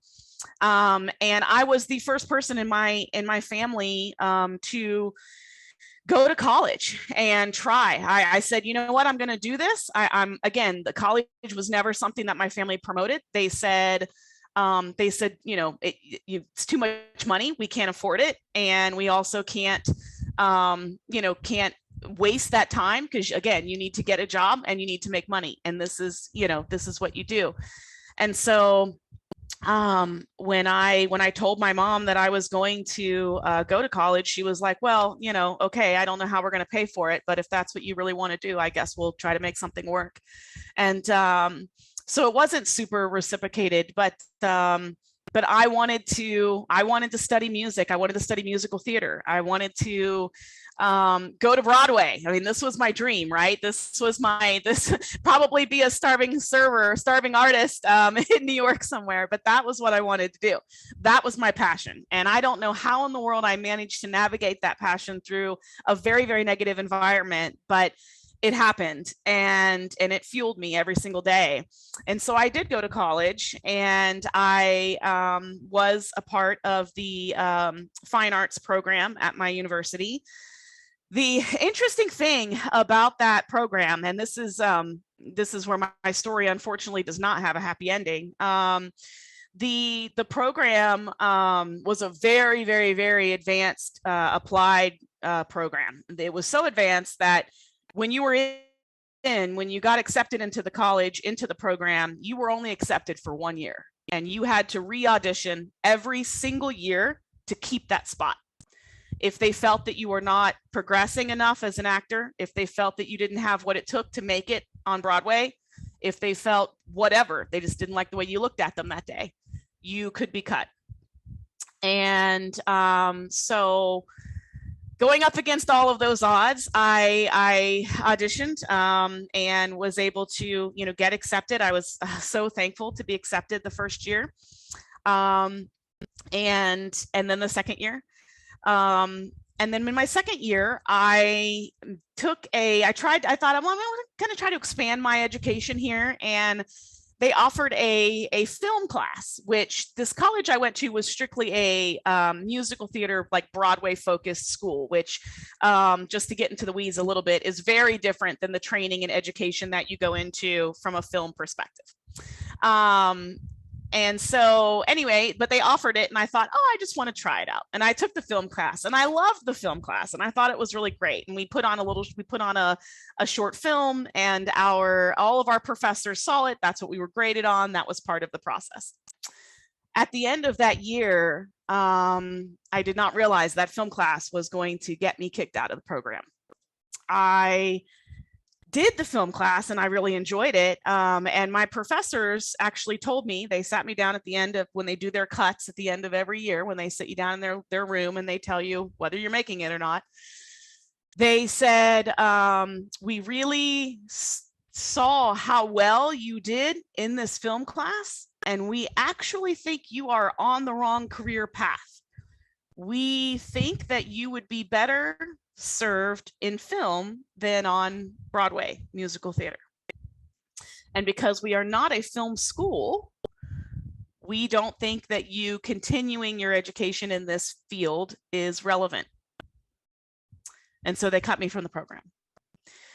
This sounds all probably very kind of like a real simple problem or something not to get super upset about. But at 19 years old, when you've grown up in the lifestyle that I had, where you're worth nothing but paying the bills, and not to follow dreams because all they do is lead you down the wrong path. When you have a group of people, sit you down and say, no, you can no longer do the one and only sole thing that was sort of driving you in your life. At 19 years old, emotionally, I was not able to understand that. That really, really put me into a massive spiral of depression and worthlessness. I had lots of potential situations of ending my life.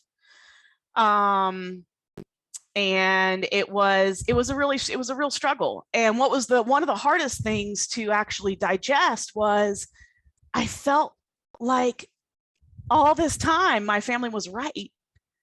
I took it away like, oh, well, this is why you don't follow your dreams. Like, they were right the whole time.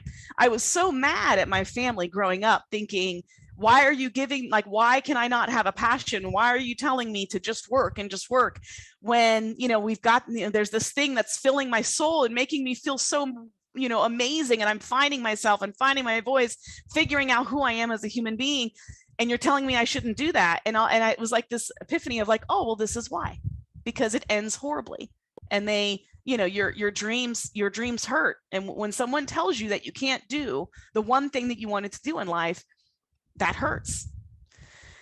And so I immediately went into my, safe mode of, okay, my family is right, and I'm going to start working. And I dropped out of school, and I started going into where I was already working, which was in retail. And I started working full time in retail. And that is when my career in life started. And I never went back to college. However, I say all of that because I do feel like I've been talking for a while already, but I say all of that to say that what happened in my life at that point was always, about finding what I'm good at, whatever job I could do that I was good at, I would raise my hand and say, I'll do it. I was that person at work that no matter what their job title was, no matter what they department they were reporting to or whatever, if there was an opportunity for me to learn a different skill set or have a different sort of extra job responsibilities, I was that person in that room that raised my hand and said, I'll do it, I'll do it, I'll do it. And if I was good at it, I continued to do it. And that is actually what led me to NG, which is where Andrea and I work now. Hindsight, I think this is exactly where I'm supposed to be. At 19 years old, I never would have understood that. But in the heat of working for NG, again, my day job is something that I'm good at. It's something that I am, it's a great job. It's what I am really, really good at it. It has been relatively fulfilling. I've met amazing people. The piece that now drives me, and what I owe to NG is going into a business that does actually care about diversity, equity, and inclusion. And they are trying every single day to bring that to a forefronted, very corporate structured business. And that passion that I had in my younger days has now been refueled with this mission. And now having knowing that I am in this place, it makes all the sense in the world to me now why I went on the journey that I went on. And I think Glenda, you maybe even said it in your story, that you don't know at the time that it's happening that this is where you're supposed to be, but you do have to trust that process. And you do have to understand that, I'm not a famous film star. I'm not a famous person on Broadway, right? I'm not living this giant, dream that you have as a child where they say, what do you want to be when you grow up? And it's like, oh, I want to be a rock star. Or, oh, I want to be a, president or whatever, right? Like people have these very large aspirations and and everybody's like, yes, you can do it, go do it. And we try to support children through that journey, right? Telling them they can be anything that they want to be. And I 100% believe in that idea. For me, everything that I want to be is what I am right now. And I am okay with that. I am happy in that peace. I am happy in a much more simple world and a much more simple life. I am I am happy. I am happy with the choices I am making now. I'm happy to the fact that I did finally come to terms with my gender identity. I am happy that I am now working for a company that allows me to be that person. I am allowed to use my true pronouns at work. I am allowed to be my authentic self at work. And I am able to pave the way for people who aren't at work and being their authentic selves, which is ultimately what has driven me in this DE&I journey. I wake up every single day so fulfilled with love and passion back in my heart again, which I have not seen since I was 19 years old. And it's all because of the journey that I took that I absolutely did not appreciate growing on the way there. But it is 100% where I am supposed to be now, and 100% living for myself. I actually introduced myself in a meeting the other day that I was actually doing a DE&I presentation at work, And I introduced myself. I have 3 loves of my life. The first one is myself. The second one is my family, my spouse, and my dog, because they're all like one lump sum, right? I said, and the third thing is DE&I. And that is what that's what wakes me up every morning. And that is what gets me happy to do what I do. And my story might be much simpler than most, but I think that realistically, my story could be the same as a lot of other people's stories out there, in the fact that you're not a failure if you didn't succeed in what you thought you wanted to do. You're not a failure if it didn't go as planned. You know, you're not a failure if you don't compare yourself to other people, because be who you are and be your person, and understand everybody's journey is different. And I may never get to the Ukraine and help you out, Chris, as amazing as that sounds, and as one, I mean, I can't even begin to tell you how full my heart is with your mission. But to what we had sort of said earlier, it's the little things, right? It's if it's the donation that you need that I can provide, if I have that luxury, or whatever, that's my ripple effect. And that is, I am fine with that. I am happy in that. And yeah, that's all I got. Rene, oh my gosh, Rene, I am so proud of you. That you have such tremendous strength, but mostly what I love, again, is your heart, but your realness, because we can all relate to that realness behind those roles, titles, whatever it may be that we hide behind. We're all human inside. So I could relate so much with what you were saying. And out of curiosity, either raise your hand or do an emoji if you got something out of what Rene was saying just now. And you were wondering why you were invited? Because it takes, like you said, you have been a ripple to us today. We were meant to hear what you were going to say. So Rene, thank you so much. I admire you so much. Truly, I do. Any quick questions, comments for Rene? Melody? Hi, Rene. Before this Zoom started, I took out my positive affirmation cards to see if there was a message for somebody I needed to share. And the one that came up was, I am enough. And I listened to today's speakers. And when I heard everything you said, I wrote down what I wanted to say to you because you need to hear it. You were raised to put aside your personal power, and yet you are here using your voice come what may. That is strength and perseverance. That is personal power, and that is inspirational. So know that you are enough. Know that your journey has yet to be the best that's coming, because you really are, and you have personal power. And God bless all your efforts. Thank you.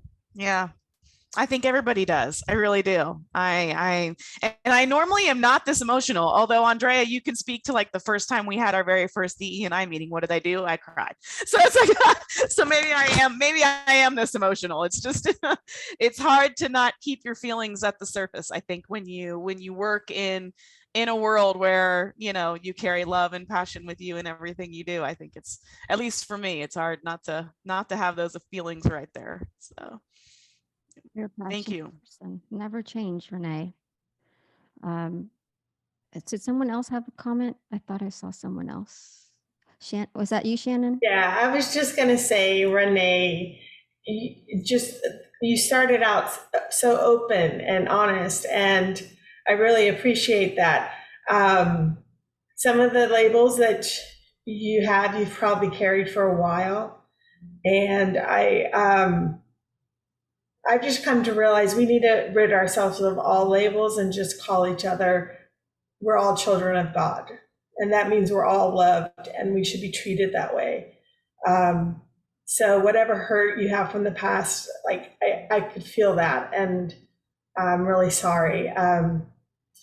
Like when you were going, I too have, I suffer from a mental illness due to abuse from school when I was really young. And I shared that when I did my Zoom in March, but I didn't go into very much detail. And it's been a struggle, and I'm on medication and I have to take it to stay in my happy place, but it causes me to have weight gain and fluctuate, but that's not who I am.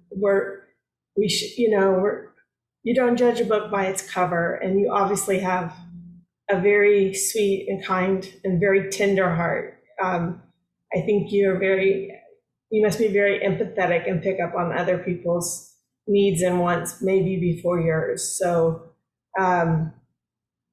obviously you empathize with the stories that you heard, and then I do this. It makes me feel small, like my story, because I think of the story that I'm living now and not what I've been through. And I'm sure if I were to share everything, I would just it would be like a huge explosion. But your voice matters. So just always remember that. Well said, Shannon. Thank you. One more comment. This has been amazing. And please, Rene, read through all the comments. You have gotten some really sweet words. Let's see, Anthony or Joy? Yes. Both of us. Yes, but Anthony first, because he did raise his hand because I was like, I'm going to press the button first. I only joined LinkedIn about a month ago because I don't know what I'm getting into, but I wanted to broaden out the social media side of things. But I'm just surprised how amazing the group of people are in here and how vulnerable people can be, and it's really important reminder that Rene has just spoken to me is, quite a lot of times we are trying to hide ourselves away from what we truly feel, and a lot of the times, you are trying to put a poker face on and trying to face it, and that's what people are expecting from you, and there's this like sort of invisible pressure that's around you. But I believe that that's a lot of lies that Satan is trying to tell you, and the fact that we are so freely able to be so vulnerable to each other here just goes to show, what incredible people we have in this room. And it's a big reminder for me to really be vulnerable to myself, and most importantly, in front of the Most High when I speak to him every morning. That's huge for me. So thank you, Rene. Cool. And then I guess the comments that I have to add is, when you were speaking earlier and also doubting whether what you say makes an impact, and it absolutely does. On one hand, like I can so relate to exactly what you shared, but I'm very grateful that I came from a very supportive family background, which I don't take for granted, especially now as seeing what I get to see and knowing how tough people can get it. I really know that I have been incredibly blessed in that. But in a very similar event to how when you were in Broadway school, initially I applied to be initially I applied to be a doctor, and I actually got into medical school. And for 2 years I was in medical school, learning all the things that you do about the human body and how things work around your body. And, for whatever reason, at the end of the second year, like very similar to you, I just couldn't pass my exams. And I remember the exact meeting that they sat me down and said very similar words to what they said to you, just that we just don't think that this is what you should be doing. And And also at the age of 19 as well, it was devastating. So I could really, really understand how that felt. And you just feel like your whole world's crumbled down. You know, for years you've been working on this one thing, and suddenly it's just been taken so cruelly away from you. But that was when I realized that actually, you know, life has so much more potentials than what you see in that one moment. And sometimes as humans, we see a fraction of what we understand, but actually in time, when we come to reflect on what the path that we've walked on, we realize, actually, you know what, this is where I'm supposed to be right now, where I am. And you are meant to be where you are, Rene. So you are exactly where you need to be, and you are loved and welcomed as you are.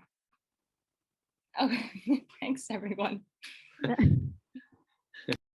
Oh, I love everyone on here. I love everyone on here. I love the kindness and support. Thank you. Thank you so much for all those beautiful words. And Rene, you're a rock star.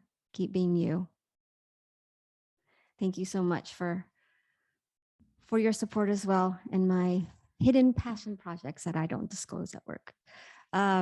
So we do have one amazing additional speaker. I know we're almost at time, but if you have the ability to stay a couple more minutes, I would love for you to hear Chip's story. The stories today have been so incredibly powerful. I have no doubt Chip is going to add more insight and inspiration. So Chip also met through a mutual friend, Jenny Langern. If you don't know her, she's been a past speaker as well. And Chip was in our rally last month for the first time. And I know you're an Army veteran, very experienced and writer as well. And you've also gone through several trials of self-discovery that led you who you are today and what you're most passionate about. I know you find your value in really the strategic type of work with others, but I can't wait to hear more of your story, Chip. Thanks so much for being here. Yeah, I actually learned that because for those who don't know, Jenny Langren is a Swedish behavioral health therapist. And I'm like, so how do you actually say your name?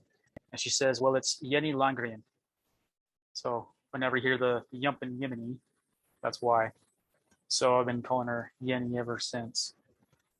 Jenny has actually been a very big part of my life these last couple of months. We met pretty much last November, and just like I found out she's a life coach. She kind of gave me like a free session to figure out what I needed to do. And I kind of just explained, hey, I feel like it's time for me to actually have a foundation for myself, a little bit of self-love. And that just happened to be her specialty. So before I get into what she helped me with, yeah, I'm an Army veteran. I'm from Utah, so you could allege that I did grow up in a Mormon church. I am no longer part of that or any kind of organized religion, and I'll explain that why.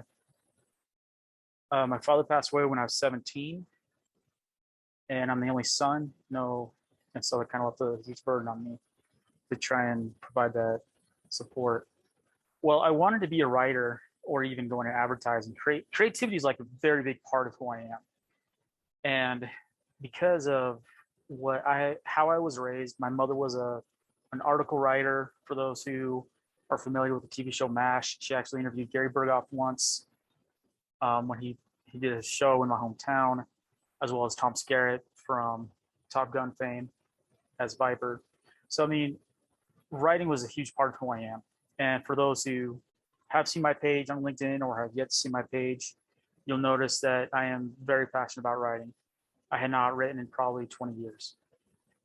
But because kind of like Rene, I did not have that family support. I was like, hey mom, what is it going to take for me to be a writer? And she didn't want me to struggle. She's like, hey, kind of like that, just work, be in safety. And I was like, I don't want to do that. I at least not now. So then I was like, okay, I'll buy into it. Let's be safe. Let's get that 9-to-5 job. Well, because of that, I did go to college. I got a a BA in history with a dual minor in anthropology and Portuguese. Now you tell me what companies are looking for those particular skills. Zero. So I got married when I was 22, served the LDS mission to Brazil, which is how I know Portuguese. And my wife and I have 6 kids. But this entire time, the most steady job I ever had was in the Army. I was a field artillery officer. And the one thing I wanted to make sure that I knew about being a leader is you take care of your guys. You take care of the people around you. The title does not matter. So I had, for those of you who don't know Army, it's like if one person doesn't have it, nobody has it. So we were getting up for a morning PT session. I had a soldier who did not have his gloves. And it was a cold morning. I had a few extra pairs, so I just gave him one. Because first of all, I was cold. And I want to make sure that he was there, that he had it. It was always to carry guys in the best way possible. I had another soldier who was sick, who was in the hospital. I was the only officer in our chain of command to go see him because that's what I wanted to do. I didn't do it out of duty, I did it because I wanted to. Everybody has that ability to be loved. But I've learned in my case, it's not always reciprocated. I've given so much, even now, I want to make sure, even in my marriage, I want to make sure that everybody had a sense of belonging, but it was time for me to actually receive something in turn. So these last couple of years, my wife and I we really struggled. And so this year we've decided to what we call uncoupling. Yes, the generic term is divorce, but we are uncoupling. We're not bitter enemies. We're not fight. We had triggers, but we decided, hey, you know what? We're kind of holding each other back. We're fighting too much. I still love you as a friend, as a person. So it's like, okay, you go do what you get to do. So now I'm in Wyoming with my sister and her family, just kind of a halfway house, if you will. And my wife and children, soon to be ex-wife, are in Utah. I finally saw them for the first time this summer last weekend, which was good. Now, where Yenny comes in is, I was like, I need to change my life. I feel like I'm going nowhere. I'm not doing what I want to do. What I do is it's a company called GPRS, stands for Ground Penetration Radar Services. What we do is we use radar technology to scan concrete. We can see through concrete for a while. And it's like any other radar. You can't see exactly what it is, but you have clues that tell you what it is. We do it to make sure if you're going to drill in it, you're not going to hit some kind of electrical power and electrocute yourself. Or utilities like gas power and things like that, using radar as well. It's a fun job. I get to travel. I got to go to 5 states last month alone. I've already put probably 10,000 miles on my company vehicle these last 2 months alone, if not more. But I get to see America for the most part. But it's not what I want to do. I decided it is, when I started getting on LinkedIn, it's like, hey, I need a real career. I'm tired of floundering. I was searching for jobs probably the last 20 years. Like I said, everything. Let's just say it became down to I'm a jack of many trades, master of none, except leadership and caring about people. I've learned a lot about people, cultures, and so let's just say my degree in anthropology is due because I want those cultures. And I did just post a story last night or today, depending on your time zone. And I encourage you to go look it out. It's called Misguided, and kind of wrote a mini book called The Portal. That's a good one too. Kind of talks about your kind of like your self journey, what your self-love can do. Working with Yenny, I've learned that I'm not an author, I'm a writer. A writer is all inclusive. I've written many things for many people and have loved it just out of my own account. That is who we are, because it is a written word to create what I want to do. In one of our sessions, Jenny kind of put us in she's like, takes me to a place that, in my mind, what is the happiest place I could be? And for me, it's, you talk to anybody and they're like, hey, I love the beach. Well, I'm not a beach goer. I've lived in the Rocky Mountains my entire life. I love mountains. I love the beauty. I love the sounds. I love this night sky, everything about it. I'm a mountain dweller. And if you were to put me in the book of Heidi up there on Grandpa's farm, that would be heaven to me. Just a little cottage with a mountain meadow. And it's like, what do I want to do to be here? Well, first off, I wanted the ability to write and create, the freedom, just the open air, you know, kind of maybe pulling an Emily Dickinson or, you know, she kind of isolated, or even Walden. You know, so many authors just wanted that freedom to write. Inspiration comes from everywhere, you know, and so there's so many, I've been asked, how do I create the stories that I do write? Is it part of me? Is it part of my imagination? My answer is both. For those who don't know it, Ian Fleming, who wrote James Bond, that was based on what he wanted to be. He wishes he was 007. But through this, the stories, it's like, I love writing it. But I'm not the only one that has a story, as evidenced by the 4 preceding speakers, as well as every other person on this planet. We all have a story to tell, a story to share. I personally have been working on books for years. Frankly, they've just been stalled because I've been trying to pay the bills. But my ultimate goal right now is to find a way for us all to share our story. One of my closest connections I made on LinkedIn, she's an author, and I'm trying to help her get her own book up and running, and it's an amazing story. Rene, you have one too. Chris, what you're going through, for my God, that needs to be shared. Stories about all this stuff. The Bible and any other religious text is full of stories. You can quote me all the quotes you want. I don't care. If that inspires you, go for it. I'm a story. I love my stories. We learn best from it. We remember the quotes from the story. So, I mean, everybody has that story to tell. Don't think that your story is pointless, doesn't have value. Well, we just hear about the billionaires. Good for them. I don't really care. They struggle too. We forget that point. J.K. Rowling was going through her own similar divorce before she created Harry Potter. We all have that dream of what we want to do. I'm not here to, I love challenging the social norms right now. It's fun.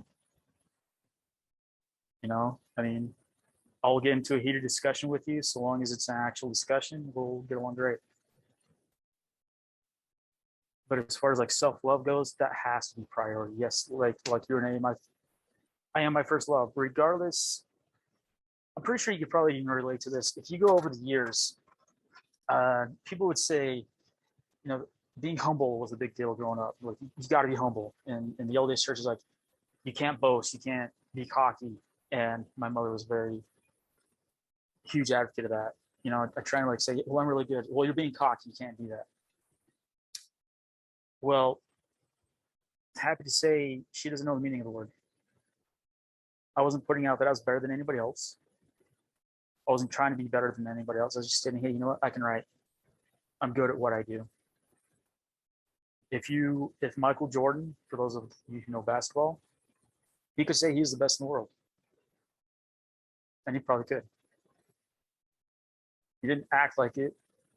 He acted like he was good because of look at all the charity and other businesses he did. Anybody who is good will help somebody else be better. So for where I'm at, I'm looking for that way for us to have an outlet to make our stories. I don't care about your grammar. You know, you look at the story, I don't care. I'm sorry, I use language. I don't fucking care about your grammar, your punctuation, or anything else. If you're offended by a word, let's address that more than a story, because you're missing the entire point of the story. That could change your life and you learn more about the person. I had a family that didn't understand me. I'm doing this all on my own. My oldest daughter wants to be a writer, and I really want her to do it too. So right now, our self-love and stories completely matter. You know, it's an inspiration or it's something else. And if you definitely need some help, I would strongly recommend getting this Yanni Longrand. She knows what she's doing. Because you got to live your best life. You got to make sure that nobody's going to tear you down. Because I do not have to be. I don't talk to my family that much. I'll be honest with you. If they're like, "Hey, you can't do that. You should be doing this." Well, nobody knows what's best for me except me. I'm not about to tell anybody else what I think you should do. I'll suggest it, and as far as I'll go. What you do with is up to you. But I have my boundaries, and if you're not serving me in any way, then I don't need. You don't need to be around me. And the same goes for me. If I'm not adding value, it's okay. There can't be an emotional.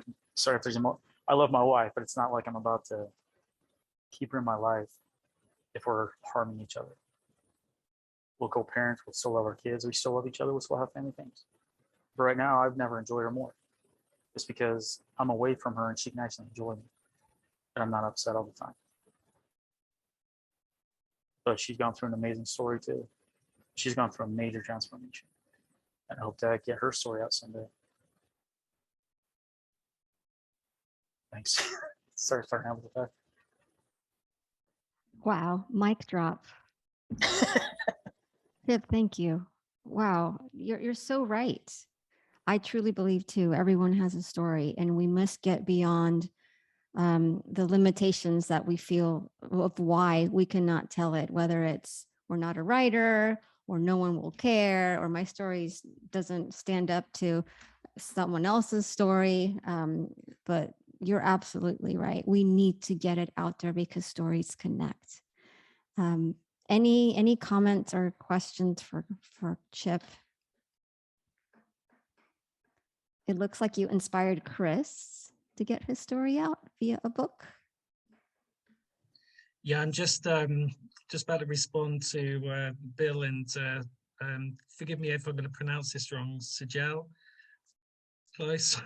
But Chip, so many people say to me, you must write a book about the journey and the story, but I don't have a creative bone in my body, and so I've convinced myself it's not possible. And Rene, listening to you, you know, all things are possible, right? You know, I can do it. And so Sijal, forgive me if I'm saying that wrong, is going to point me in the right direction. And Chip, you inspire me, and I've just loved listening to you being raw and real, and there's no other way for you to be, right? And so thank you so much for, again, being vulnerable for us. It's amazing. Well, hey, if you need some help writing it, let me know. I love seeing people connect. That's amazing. I feel like we all need to write like a book together. Right? Like maybe it could be all of the stories that everyone has shared. This has been wonderful. Thank you so much for allowing me to be a part of this today. And Chip, I really, really valued so much of what you said. I think, I think if we probably had an hour, like hours of time to swap some stories, I think we'd find a lot of similarities in our lived experiences. And I think to what you had said about, you know, putting yourself first, and you know, unfortunately, something I've learned, and I think some of you have talked on this too, is, you know, people that are in your life and are, you know, perhaps related or blood relations in some ways or not, you know, just because they're in your life because of a relation doesn't mean that they're in your life because they support you in the way that you need. Which is definitely something that I also have learned. And so, Chip, I think it's very, very admirable that you were able to, you know, recognize your needs and understand that maybe everyone in your life may or may not be the support or the people that you need to be around so that you can live your true self. So I really appreciate you saying that, and that really also resonates with me. So thank you. Well, it's like they say, you can choose your friends, you can't choose your relatives, right? Exactly. Yep. Great words, Rene. Thank you. David? Yeah, again, I keep saying it, another great rally. Great stories, great share there. What came up for myself, though, Chip, was, again, I just like to say thank you for sharing that story. You know, what came up for myself is I totally agree. I think everyone has a story. There's a story. We all have worth. We all have something in our life. you know. And what really, for me, the message that was resonating here was, you know, remove the things that don't serve you. You know, I'm still on a journey with that, and kind of like having that value and that worth and that self-love of self to say, like, you know what, this isn't ultimately working. Advocate for yourself. Do the things that are gonna serve you. And there's just so much power in that, you know. Again, we have people who are, you know, what I like to call the anchors and the sails, you know, those who bring us down and those who lift us up, you know. You know, I'm definitely looking to write a article around what also came up for myself was around the concepts of people who are shoulding you. You know, you should do this, you should do this, you should do this. You know, what we need to ultimately do, and I'm still on this journey, is follow your heart. And I think that's what's really important. And I would definitely be reaching out to all our speakers today. Kind of, it's just been again another magical event. And so thanks to all of you for taking the time and sharing your story. Thank you so much, David. Thank you so much for always continuously being here as well. Speakers, you have been incredible, humbled as always. Elle, Glenda, Chris, Rene, Chip.